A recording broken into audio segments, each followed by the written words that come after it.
Hi hello friends, ಇವತ್ತಿನ topic ಬಂದು ಮೂಲಂಗಿ ಕಾಯಿಪಲ್ಯ ಮಾಡೋದು ನೋಡೋಣ ಬರ್ರಿ. ಮೂಲಂಗಿ ಕಾಯಿಪಲ್ಯ ಮಾಡ್ಲಿಕ್ಕೆ 2-3 ಮೂಲಂಗಿ ತುರ್ಕೊಂಡೀನಿ, ರಸ ತೆಗೆದಿಲ್ಲ ಥರದ. ಆಮೇಲೆ 1-2 ಉಳ್ಳಾಗಡ್ಡಿ ಸಣ್ಣ ಸಣ್ಣ, ಸ್ವಲ್ಪ ಕೊತ್ತಂಬರಿ, ಕರಿಬೇವು, ಎಣ್ಣೆ, ಜೀರಿಗೆ, ಸಾಸಿವೆ, ಹಿಂಗ ತೊಗೊಂಡೀನಿ. ಒಗ್ಗರಣೆಗೆ ಎಣ್ಣೆ ತೊಗೊಂಡೀನಿ. ಎಣ್ಣೆ ಕಾದೈತಿಲ್ಲಿ ನೋಡ್ಕೊಲಿಕ್ಕೆ 4 ಜೀರಿಗೆ ಹೋಗುತ್ತೀನಿ.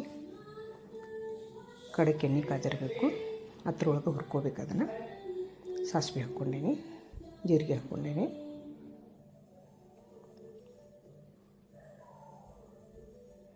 ಅಲ್ಲ ಬೆಳ್ಳುಳ್ಳಿ ಪೇಸ್ಟ್ ಹಾಕ್ಕೊಂಡೀನಿ.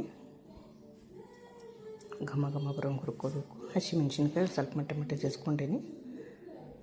ಈರುಳ್ಳಿ ಸಣ್ಣದಾಗಿ ಹೆರ್ಚ್ಕೊಂಡು ಹಾಕ್ಕೊಂಡೀನಿ. ಅದು ಇದರ ಹುರ್ಕೋಬೇಕು ಎಣ್ಣೆಗ.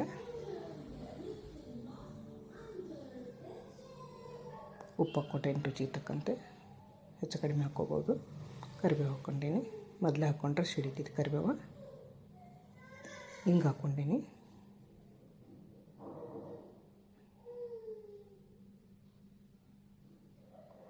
ಅದು ಹೆರದದ್ದು ಮೂಲಂಗಿ ಹಾಕ್ಕೊಂಡೀನಿ. ಅದರಂದ್ರೆ ರಸ ತೆಗ್ದಿಲ್ಲ. ರಸ ತೆಗೆದ್ರೆ ಟೇಸ್ಟಿ ಹೋಗ್ತದೆ, ಅದ್ರೊಳಗೆ ಹುರಿತದೆ. ಅದನ್ನು ಎಲೆ ಸಕಟ್ ಚೆಲ್ಲಬಾರ್ದು, ಇರೋದೆಲ್ಲ ಅದ್ರಾಗ ಪೌಷ್ಟಿಕ ಇರ್ತೈತಿ. ಎಲೆನೂ ಸಣ್ಣದಾಗಿ ಹರ್ಚ್ಕೊಂಡೀನಿ, ಅದನ್ನು ಕೂಡ ಅದ್ರಾಗ ಹಾಕ್ಕೊಂಡೀನಿ. ಎಲೆ ಒಳಗಂತೂ ಭಾಳ ಪೌಷ್ಟಿಕಾಂಶ ಇರ್ತೈತಿ, ಗಡ್ಡೆಗೆತನು. ಎಣ್ಣೆ ಒಳಗೆಲ್ಲ ಹುರ್ಕೋಬೇಕು ಚೆಂದಾಗಿ.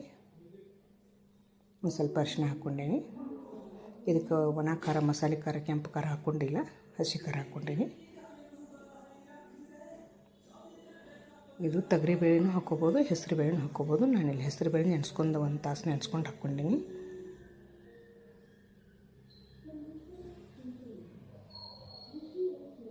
ಚೆಂದಾಗಿ ಹುರ್ಕೋಬೇಕೆಲ್ಲ.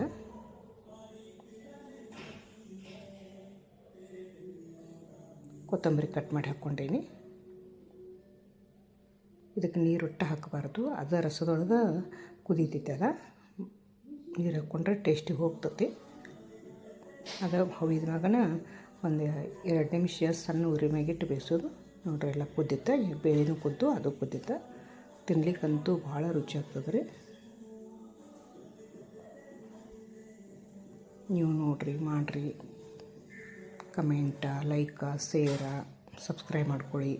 ನಮ್ಮ ಚಾನೆಲ್ಲ ಸಪೋರ್ಟ್ ಮಾಡಿರಿ. 2 ಹಸಿಮೆಣ್ಸಿಕಾಯಿ ಹುರ್ಕೊಂಡು ಇಟ್ಕೊಂಡೀನಿ. Thank you friends.